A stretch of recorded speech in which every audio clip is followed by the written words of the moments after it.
What's up, guys? Today I thought I'd do something a little different. I'm going to give you a bookshelf tour of the shelf you see behind me. It's the stuff you see in every video, and now you get to know what those books are. So let's get started.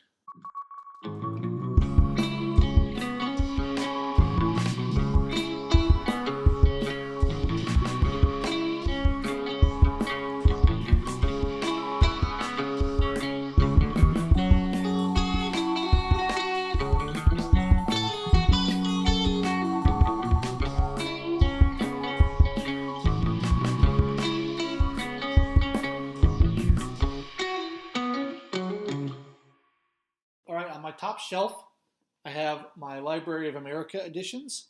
It's mainly what I have devoted to those. I've got in alphabetical order the debate over the Constitution of the United States, Volume 1. I don't have the second volume of that, but it's very interesting. Then I have Nathaniel Hawthorne's Novels and Stories. Contains a bunch of them. Collected novels of Shirley Jackson.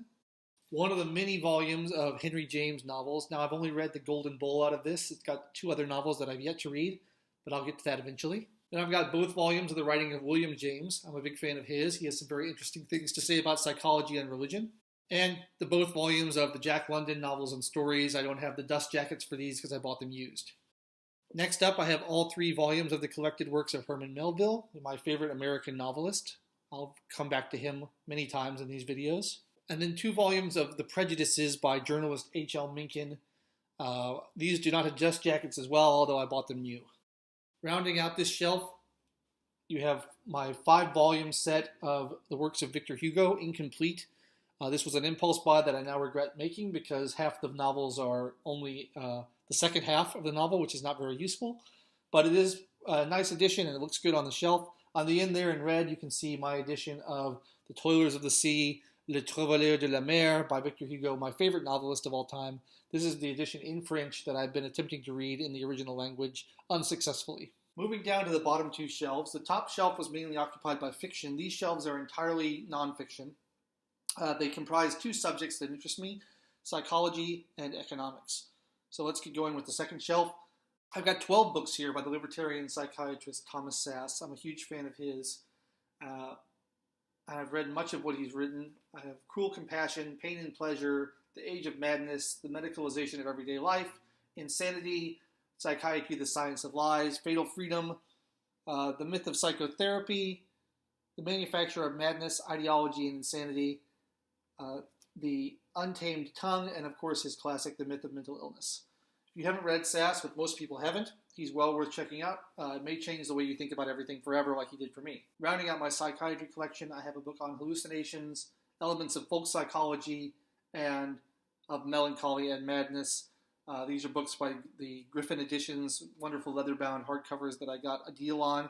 I haven't read two of them yet, Folk Psychology and Hallucinations, but the other one is excellent. Gives you a lot of insight into early treatments of psychiatric conditions. Next, kind of crossing the boundary between psychiatry and economics, I have 4 books by Herbert Spencer, a British philosopher. I have The Man versus the State, Social Statics, and the 2-volume Principles of Ethics, which is published by Liberty Fund. And that is my favorite book that Liberty Fund publishes, or at least that I've encountered by them.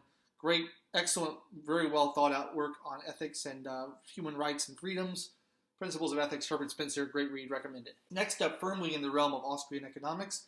For those who don't know me, I am a libertarian, I am an economist, my training is in economics anyway. And these are books by my favorite economists that I've studied over the years.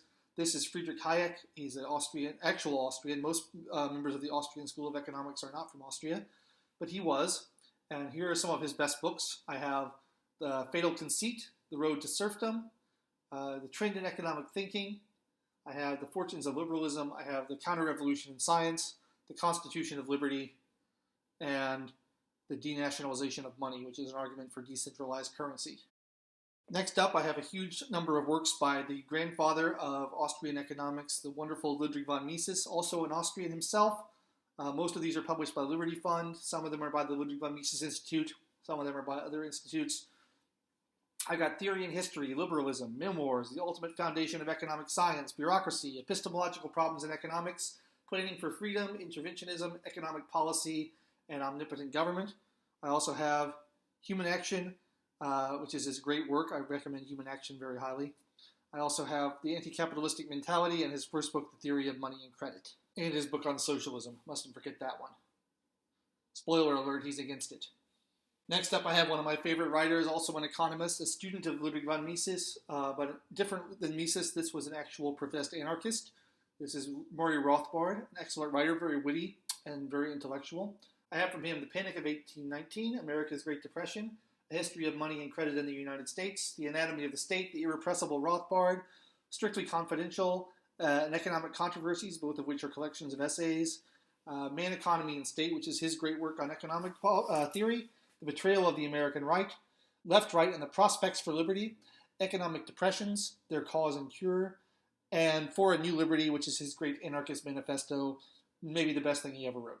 And I almost forgot The Ethics of Liberty and early philosophical work by him. Finally, rounding out this shelf, I have a couple of assorted books around the same themes. I have The Myth of National Defense by Hans Hermann Hoppe. I have The Case for Discrimination by Walter Block. It's as provocative as it sounds. I got Anarchy in the Law and the Enterprise of Law. One's by Bruce Benson. The other is a collection edited by Edward Stringham. These are about alternative legal systems that could exist without government. Anarchy in the Law, I'm proud to say I have autographed by the author. And finally, The Machinery of Freedom, another anarchist work by David Friedman, the son of Milton Friedman. And I'm pleased to say that one is also autographed by the author. So those are the books that have been sitting behind me this whole time. Probably a bit of a surprise to you if you've been following my fiction reviews. A little bit different. You get some insight into some of my interests and my passions there.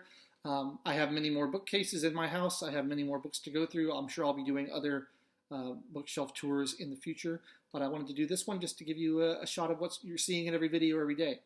Thanks a lot. I've been Logan Albright. Please check me out on Amazon.com. Subscribe to my channel, and I'll see you next time.